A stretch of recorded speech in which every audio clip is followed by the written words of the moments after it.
Саламатсыздарбы, урматтуу бекендештер. Бүгүн бизге кайрадан дарыланууга келди. Кечинде сиз канча жаштасыз? 58 жаштасыз. Сиз канчанчы дарыланууга келишиңиз? Экинчи дарыланууңуз. Урматтуу бекендештер, мен биринчи келгендегисин айтып берейин. Өтө оор келген. Мен азыр көрүп эстедим.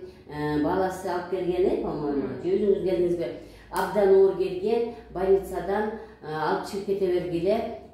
Канча күндө жашайт, канча күндө каза болуп калат, айта албайбыз, бирок жаша албай калат. Силер даярдана бергиле деп балдарыңызга ошентип айткан, Анан ошондон кийинкисин өзүңүздүн оозуңуздан угайлы. Ошондо чыгарып койду. Ооба, мен андан кийин катыр айтып. Телефондорун көрүп алып, адрести алып келдим. Келгенде аябай оорум капкара болуп, уже 2 кат эле келдим. Дарылангандан кийин, дарылана баштагандан 4 күндөн кийин уже көздөрүм ачылып, өзүм мындай свободный жакшы басып, эмете баштадым. Мен эсимде бар. Сиз айттыңыз беле, мен уже төшөктөрдү өттү. Болду, мен эстедим, аз сиздерге айтып урматтуу бекендештер.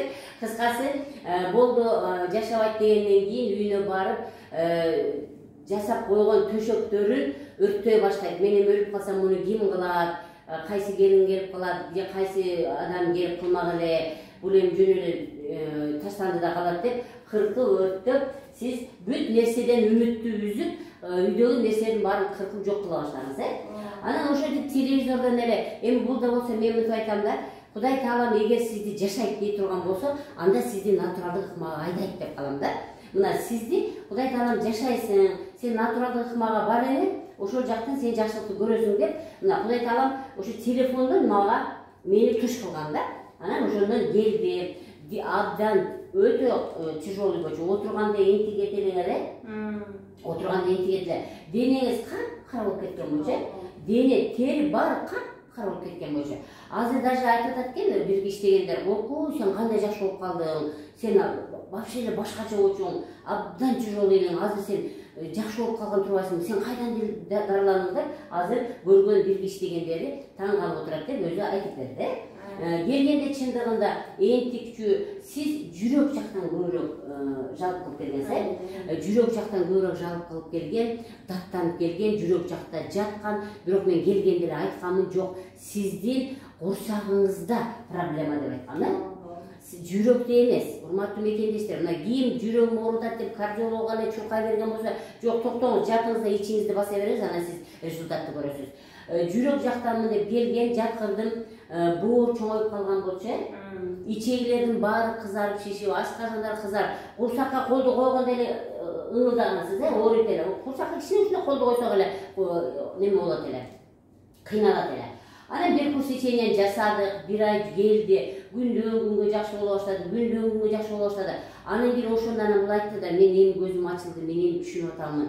Сиз как будто маң болуп калгансыз, Маң болуп, мындай түшүнүксүз. Не ушунчалык кир, кан менен тамактанып, не соображение, мындай аң сезим, мындай сезүү нерсе жоголо баштаган да. Анан эле күндөн күнгө келгенде өзү айтып отурат, мына канымдын сүрөтү дейт, нормада көрдүңүздөрбү, кандай болуш керек. Дайым мен кандын ичиндеги бизге тамак ташыган эритроциттер ушундай жүрүш керек деп айтам. А сиздики биринин үстүнө бири минип калган болчу. Демек, келгенде эле биз курсак менен заниматься эте баштадык. Демек, урматтуу мекендештер, бүт оорунун бардыгы, 1100 оорунун бардыгы курсактан башталат. Курсакты массаж жасаш керек. Висцерал массаж дегенде жаттап алыш керек, 5 колдо жаттап алыш керек, күнүгө эртемен туруп жасаш керек. Анан бизде 1 ай лечение алды, абдан жакшы сезип кетти өзүн. 3 ай үйдө жүрдү, 3 ай үйүндө жасап, мен айткан өнүгүүлөрдү жасап, лимфа массаждарды жасап, курсакка массажды жасап, ичиңиз менен дем алып аттыңызбы? Ичи менен дем алганды, ар бир тамак ичкенде өттү түрткөндө, тамак ичкенде колду көтөргөндө 5 көнүгүүнү жаттап алгыла дейм. Ушу 5 көнүгүүнү жасап, абдан сонун болду. 3-4 айдан келди. Мен каны менен текшерип коюнчу, эми бир аз чындыгында материалдык жактан туура келбей атат дегенен каны текшердик. Экинчи текшергенде абдан жакшы болуп чыккан, Эми өтө жакшы дээсиз да, 80% кандын ичи оңолгон да. 100% мурун бузулган болсо, кийин 80% жакшы болуп келди. мына эми азыр ошо анализин текшерип коюлуп кеткен, анан эми азыркы күнү мына дарыланганы келиптир. Эми чындыгында урматтуу мекендештер, бир аз эмне үчүн кеч калып келди, батыры жазышкан. Эми ушул вопрос дайым ушу Фейсбукта дагы, башка жерлерде дагы ушинтип айтылат да, Бапаева кымбат алат деп. Мына ошол мен ушул сөздү кээде укканда абдан капа болуп кетем да. Мен кымбат алып, анын баарын чөйдөгүмө салып алган болсом, анда башка кеп эле да. Мунун ичинде мисалы биз сүлүктү сатып алабыз. Аны сатып алгандан кийин өзүбүздүн кызматыбызды коюп туруп, андан кийин коебуз. Массажисттер, мен өзүм массаж жасабайм, массажист кыздар жасашат. Алар өздөрүнүн эмгегин алат, менин эмгегим кетет. Анан ушул жерден мен айтып коеюн дедим да, урматтуу мекендештер. Россияда биз жасаган массажды, мына сизге курсагыңызга, денеңизге жасады го. Ушул массажды 5000 рубльдан 8000 рубльга чейин жасайт да. Биздин акчага которгондо 8000 сомдон 10000 сомго чейин бир эле сеансы ушундай жасайт. А биз болсок, кой эми ушу кыргыз элине жакшылык болсун деп биз ошол акчаны, мен ошол жактан үйрөнүп келген массажымдын акчасын мен 2000 сомго түшүргөм да. Ошону дагы адамдар кымбат дешет. Бул биринчиден, анан кийин дагы түшүндүрөйүн. Экинчиден, ошо сүлүктүн акчасын айтышат. Эми урматтуу мекендештер, биз эмнени айткым келет? Биз ден соолук үчүн акчаны аягандан коркобуз да. Адамдарга окуй бир 50 миң 60 миңге дарыланыш керек экенсе, окуй, эмнеге? Эмче мен дарыланам? 50-60ка? Жок, мен ага дарыланбайм дейбиз. А эгерде окуй тиякта тууганыбыз той кылып атат экен, 50-60 миңге жылкы апарыш керек экенсе, окуй деп сарайдан сүдүрүп апарганга ушундай сүйүнүп жөнөйбүз дагы. Адам өзүнүн ден соолугуна келгенде эмнегедир ошол акчаны аят да.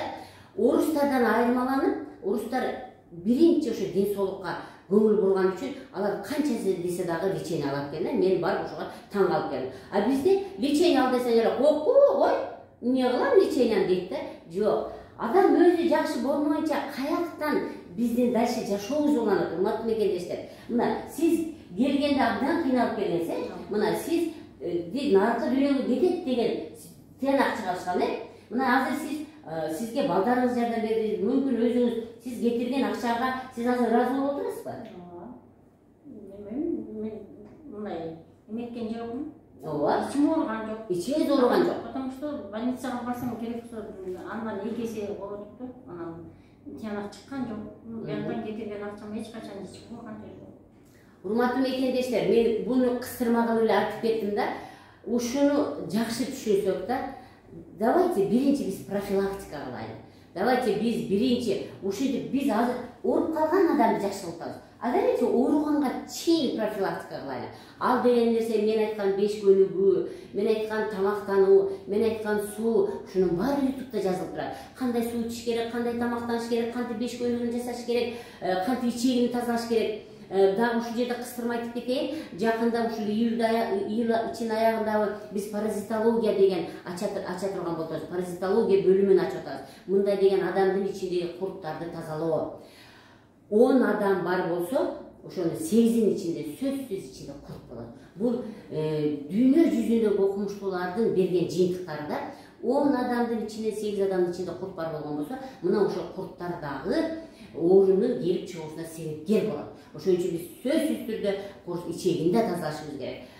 Адам, давайте ооруп калгандан кийин биз врачтарга капа болбогула. Ооруганга чейин заниматься этиш керек. Ооруганга чейин туура тамактаныш керек, туура суу ичиш керек, көңүлдү көтөрүш керек, күнүгө өтүп иштетиш керек. Андан кийин сиз оорубайсыз. Андан кийин адам өзү ооруп келип алат, анан кийин ооруп келгенден кийин сизге мынча акча кетет.